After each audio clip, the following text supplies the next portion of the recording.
What's up, y'all, and welcome back to another video. If you're new to my channel, go ahead and hit the subscribe button.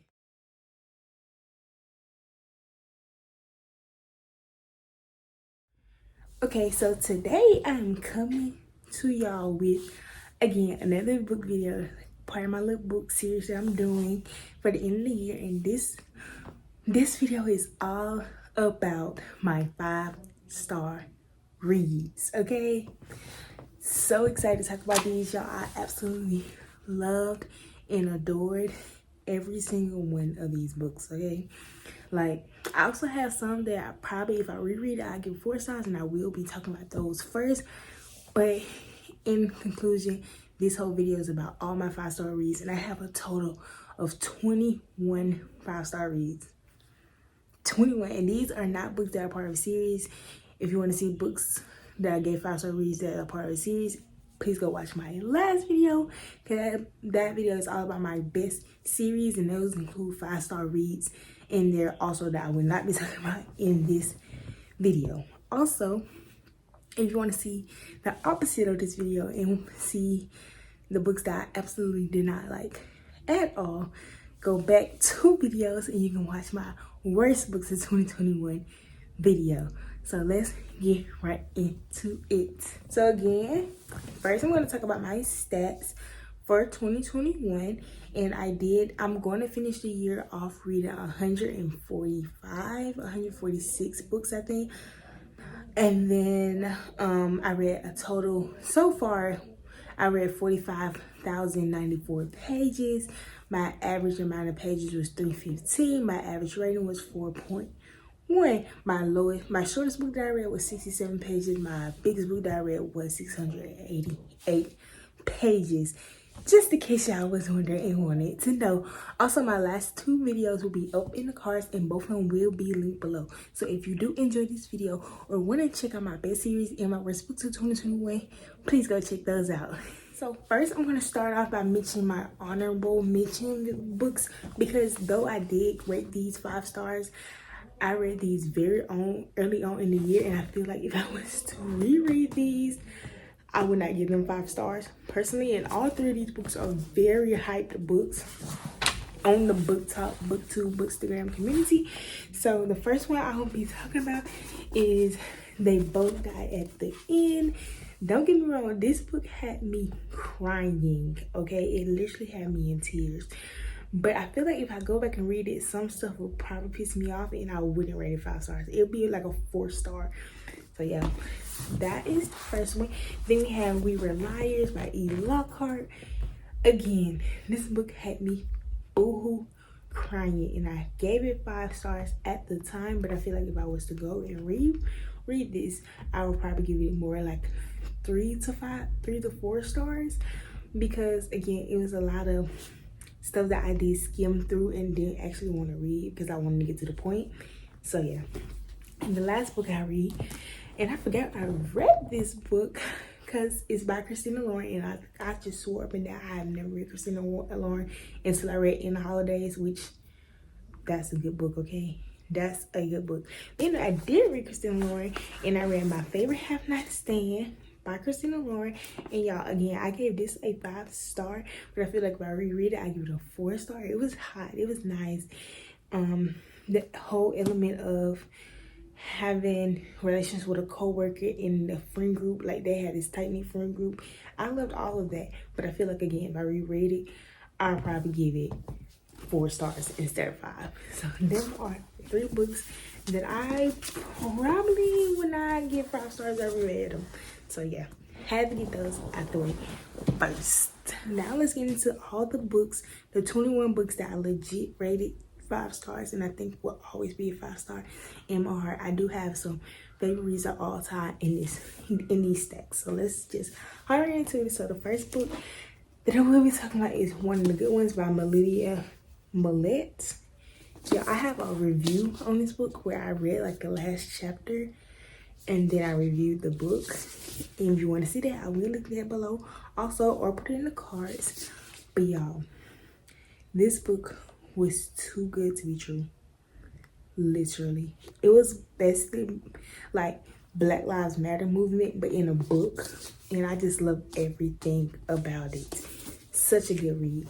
Next, I will be talking about The Vanishing Half by, who is this by? Britt Burnett.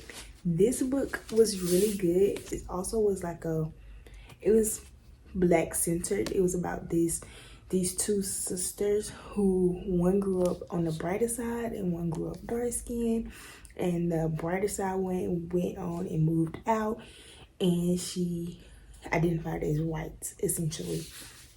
Really good book, really deep, really emotional. 10 out of 10 would recommend The Vanishing Half. Next, I will be talking about Five Total Strangers by Natalie D. Richards. This got me into Natalie D. Richards. Now I'm down to read all of her books. I think I read a total of 3 of her books this year.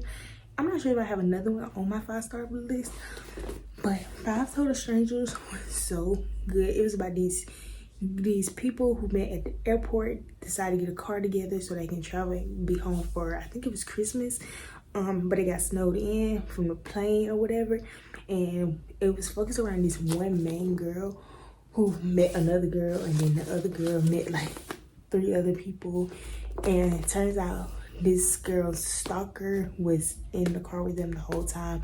All this stuff started going missing, and it was really good. It had me on my toes the whole time. So 10 out of 10 would recommend Five Total Strangers. Next, we have Clap When You Land. This is also about 2 sisters who didn't even know they were sisters until their father died.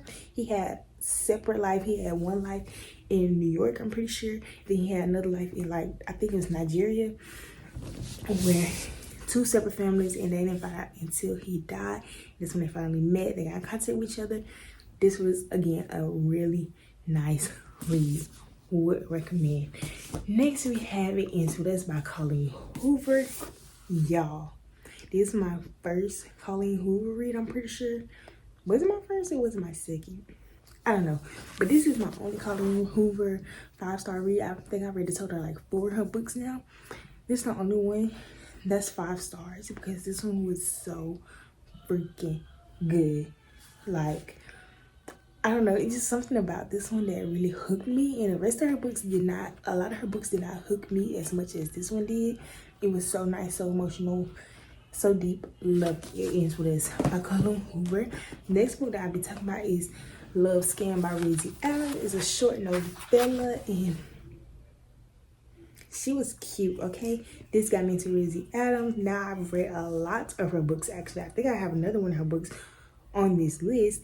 I have read a lot of Rizzy Adams this year, and I plan on finishing her backlist next year. This is definitely one person that I want to finish her backlist this next year. 10 out of 10 recommend every single one of her books because she is an amazing writer, and she doesn't get talked about enough. She's not talked about on BookTube, BookTok, Bookstagram. She's not talked about on those platforms like at all, and I wish she was. So yeah, Rizzy Adams, Love Scam, the first one of her books that I just absolutely love this year. And then another artist who also I plan on finishing her backlist. I actually have 2 of her books on my physical TBR right now that I will be reading next year. Probably the first thing I read in this new next year. But I have Sweatpants Season by Danielle Allen. Y'all.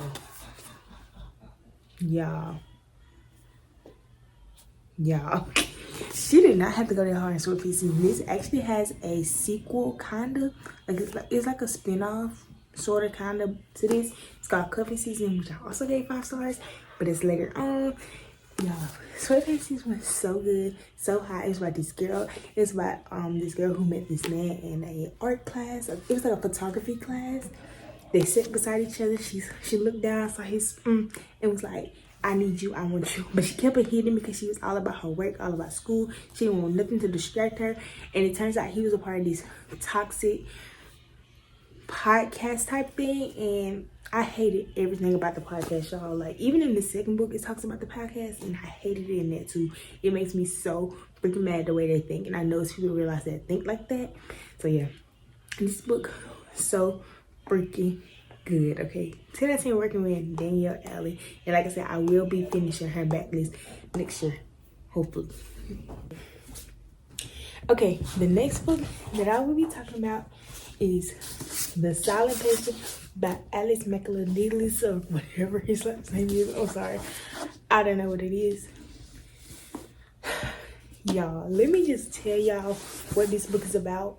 The premise of this book basically is about this woman who quote unquote killed her husband, who was like this famous person, and nobody understood why. So she got sent to a mental hospital instead of going to prison. And this man came in. He was like, I want to counsel her, I want to be her therapist, let me be with her. And the story tumbles from there. Okay, this is my all-time favorite read of all time. Okay, y'all, this is my top book. This is probably my favorite book of 2021. This book was so freaking good, and because it was so good, I would not be reading the Maddens because I don't want to ruin him for me, and I generally don't think I'll be interested in his other books. But this is top 3 reads of 2021. I don't know if it's top. Is it top? Probably. It is definitely top 3 reads of 2021. Please go read The Silent Patient because the end will shock the hell out of you. It's not even something. You probably can guess what happens, but don't. Go read this. The next book I'll be talking about is Wins and Losses by Alexandra Warren. Again, another artist who I plan to finish her entire backlist on next year. Alexandra Warren, y'all look at this cover. It's so pretty, so nice. It's pretty short book. All her books are pretty short. Same as Rizzy Adam. Rizzy Adam basically only has novellas. But y'all read her. Actually, I got a few of her books in my cart right now ready to hit purchase, okay? Because I'm so excited to finish her backlist. And I think I have a couple more of her books on this list because she is so freaking good. If y'all can't tell by now, I'm going to promote Black authors because they don't get talked about enough. She did not get talked about on BookTube, Instagram, Book Talk. Diane Allen kind of does. Rizzy Allen doesn't at all. So I'm going to talk about them. Go pick up all her books. Definitely a top 10 read. Next, Book Talk recommended me this 1,000 Book Kisses, and I was scared to start reading these. And at the beginning, I was like, YA, so boring. No, not boring at all. This book was so freaking good. The way it played out, the whole concept of the kiss gag, so freaking good. Go pick up Silly Cole. I don't think I have any of her other books on my TBR, but maybe that book was just so freaking good. And here got another Rizzy Adams books, Birthday Shop by Rizzy Adams. Again, this one was really, really spicy, and I loved every bit of this. There was nothing I did not like about this book. This is a must read. I loved everything about it. So go pick up Rizzy Adams. And I haven't said enough. Go pick up Rizzy Adams. Okay. Next we have Christina C. Jones, y'all. And I do not regret picking up Christina C. Jones. Another black art author. And she gets talked about a little bit. I hear about her just a little bit. This book here, it had that little mystery thriller type concept mixed into between this, y'all, and it made it so good. This is a top 3 read. Has to be. It was so freaking good. And another book that I have, and this book I didn't hear about a lot this year. I'm not sure how I found that. I found it on some recommendation video, but it's Enemies by Tijan, another author that I do plan on finishing the backlist of. I don't know when I finish that backlist. I don't think it will be next year, but I do plan on reading more books by Tijan, because this book, it was a football romance by this girl and boy who grew up together, and then some shit happened with their parents, and one of them felt like it was too good for the other, and the parents did this mess, and she ended up losing her parents.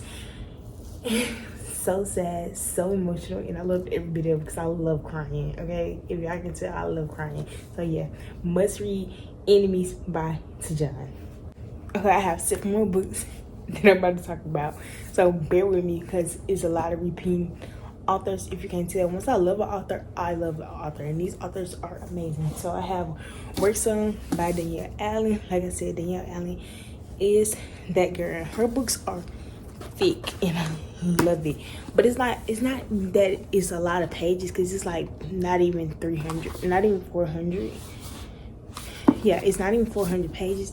It's just really thick, nice quality books, like just really nice quality books, and it just adds to her. Like, I definitely finishing her backlist because she is amazing, and this book was amazing. It was so many ups and downs and self-discovery in this, and I loved every bit of it. So please, next book I have is The Problem with Forever by Jennifer L. Armentrout. This is my first book that I read by her. She does write a lot of fantasy, and I'm not into fantasy, so I don't know how many of her other books that I'm going to pick up, but this one was so good.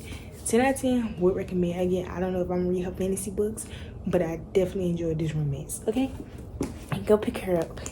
Next we have another Rizzy Adams, y'all. Like, she has nice, cute novellas. Like, these books be 100 pages. This one is Trouble, and look at the picture. If I could find this girl, I would. She's gorgeous. Oh, she's so freaking gorgeous, y'all. But this book, so good. 10 out of 10 would recommend Rizzy Adams in general. Next I have Dear Ava by Isla Madden Mills. I want to see myself, y'all. She is that girl, okay? That girl. This book was so nice. I love every single thing about this. And yeah, it was like set kind of in, like, it was giving me a little bit of they too young for me to be reading vibes, but like not all the way, you know. Like, it was really, really good, very nice for my age group. So yeah, definitely would recommend Dear Ava, because the shit that happened in here, you would never expect that. I'm telling y'all. Next I have another Danielle Allen book, and it's cover season. Like I said, it is the spin-off sequel, whatever, to Sweatpants season. So it does feature some characters, not much, probably like a sentence here and there, but it does feature the podcast I was talking about that pissed me off. But since this story was so good, I ignored that, and I just relished in those feelings and just told myself it's okay to feel that way because they are terrible human beings. Okay, so yeah, Cuffing Season by Danielle Allen is a must read along with Sweatpants Season. Read Sweatpants Seasons first because you have to. It's the first book. Next we have another Christina C. Jones book, y'all. I told y'all, these are my authors. If it's not Christina C. Jones, Rizzy Allen, Alexandra Warren, or Danielle Allen, I don't want to hear about it. I love these ladies to death. I want to read everything by all 4 of them for the rest of my life. So I pray they keep writing because they're so good. But yes, we have Behind the Scenes. This book was so hot. I literally need a book 2 so I can continue their story. It's about these 2 people who met via car accident. It's a weird way to meet, but they met via car accident and get into them. He loved her so much, and he just did not want to say it because she was so like, I want to be in a relationship. And then she got pregnant. I don't know if there's a spoiler or not, but go pick it up, okay? If you want to know what happens in between time, in the meantime, go pick these up. And like I said, I need a book 2. So Christina C. Jones, if you're watching, please put out a part 2. I want to read them again. Please, I need more. I need more of them. I need more. The last book that I'm going to talk about, this book came as a recommendation from someone that I watched, but I can't remember her name. But somebody definitely recommended it to me, and it's been on my Goodreads TBR for a minute now. But it's Liquor and Laundry by Tasha L. Harrison. Again, novella, really short, but I will be reading more of her because this book was hot. It featured a lot of body dysphoria, and just a lot of insecurities within self, not trusting people because of past conflicts. Not to get too much into my business, but I related to the hearing so freaking much. Every time she said something, every time she felt some type of way, I was like, I've been in that exact same spot time and time again. And it looks so much better in the rainbow. I promise y'all, life gets so much better. And seeing her get better, realize like, it made me realize like, ah, dang, I've came a long way, you know? Like, y'all, I related so much to this girl. And like, I will forever scream to the window tops to read this book. This is a top read because everything in this book was so freaking relatable. It wasn't nothing in this book that was like, damn, I can't relate to that. Dang, I ain't never felt that before. No, if you're a woman, it's some things in this book that you probably related to. Not to say everyone has, because everyone's like different, but y'all, get into this one. Please get into this one. Thanks. Okay, y'all, that is all my 5-star reads for 2021. It's been an amazing reading month. Okay, I gave way more books than, what was that, 24 books. I gave more than 24 books 5 stars. Again, like I said, I gave some books from series 5 stars, but I didn't include them in this video because I got a best series video because I love series and I read a lot of series, so I had to make that a separate video, or this video will be 30-40 minutes long for no reason. So if you made it to the end of this video, make sure you like, comment, and subscribe to your girl, and I'll see you in my next one. Bye.